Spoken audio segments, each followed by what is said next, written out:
এই মঞ্চেই স্বপ্ন ছুঁয়েছিলেন Lionel Messi. ২০২২ বিশ্বকাপের ফাইনালের পর কাতারের লুসাইল স্টেডিয়াম সাক্ষী হতে যাচ্ছে আরও একটি মহরণের। বহু জল্পনা-কল্পনার পর আর্জেন্টিনা স্পেন ফিনালিসিমা মাঠে গড়াবে আগামী ২৭শে মার্চ।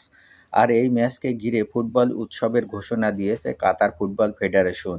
যে আয়োজনে মেসি, ইয়ামালদের সঙ্গে দেখা যাবে মিশরের তারকা ফরোয়ার্ড মোহাম্মদ সালাহকেও।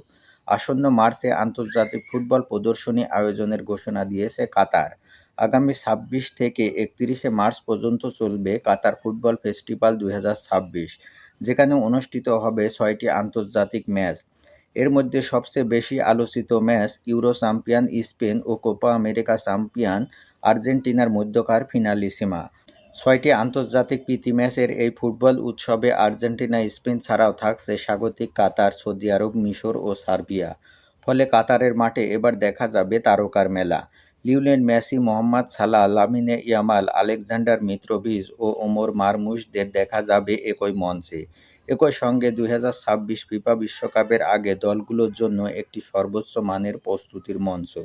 তাই তো Qatar football federation chairman Sheikh Hamad bin Khalifa Al Thani বলেন, ফিফা বিশ্বকাপের আগে বিশ্ব ফুটবলের তারকাদের আতিথেয়তা দিতে এবং বিভিন্ন প্রান্তের সমর্থকদের স্বাগত জানাতে আমরা মুখিয়ে আছি।